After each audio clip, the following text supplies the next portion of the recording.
یہ تیسری حکمت ہے بڑی،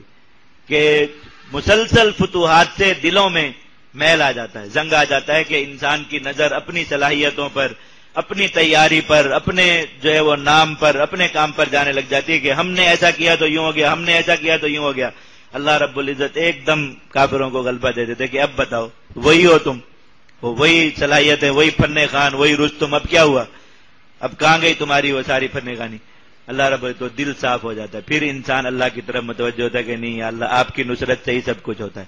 اگر اس طرح اللہ رب العزت پاک نہ فرمائے تو ہر مجاہد کا جہاد برباد ہو جائے، ضائع ہو جائے، اور اس کا جہاد آخرت کے کسی اس کا نہ رہے، کیونکہ اس کی اپنے جو ہے اوپر نظر چلی جائے گی تو بس اللہ رب العزت سے اس کا رشتہ کٹ جائے۔ اللہ تعالیٰ بندوں کے اعمال کو محفوظ رکھنا چاہتے ہیں کہ میرے بندوں کا اتنا بڑا عمل اور پھر جہاد جیسا اتنا عظیم عمل وہ ضائع نہ ہو۔ اللہ تعالیٰ اس لیے کافروں کو وقتی غلبہ دے دیتے تاکہ ایمان والوں کے دل پاک ہو جائیں، وہ پھر اللہ سے مانگیں، اللہ کے سامنے روئیں، اللہ کے سامنے گڑ گڑائیں۔ تو حضرت نے لکھا تھا نا کہ دو طرح کی سوچ ہے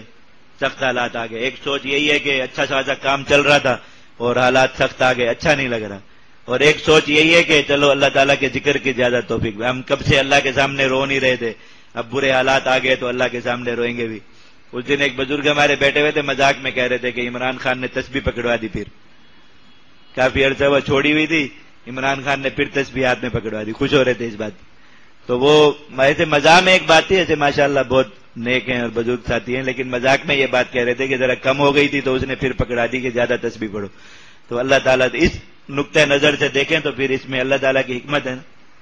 اب اللہ کے سامنے جتنا رونا دھونا ہو رہا ہے، اب جتنی دعائیں اللہ کے سامنے ہو رہی ہیں، بہرحال اس میں پیچھے کمزوری تو تھی اگر خود سوچیں تو، اور یہ ہر زمانے کے جہاد کے ساتھ ہی ہوتا ہے، جب وہ حالات کھل جاتے ہیں تو ان چیزوں سے تھوڑی غفلت ہونے لگتی ہے، انسان آرام زیادہ کرنے لگ جاتا ہے، اس کو اطمینان زیادہ آنے لگ جاتا ہے، اللہ رب العزت پھر آزمائش لے آتے تاکہ مجاہد کا اللہ سے تعلق نہ ٹوٹے۔ بس مجاہد اللہ کا پیارا بندہ ہے، اللہ کا نمائندہ ہے، اس کا ہر وقت اللہ سے تعلق قائم رہنا چاہیے۔ تو اس تعلق کو قائم رکھنے کے لیے اللہ رب العزت کافروں کو تھوڑا سا وقتی غلبہ دے دیتے ہیں۔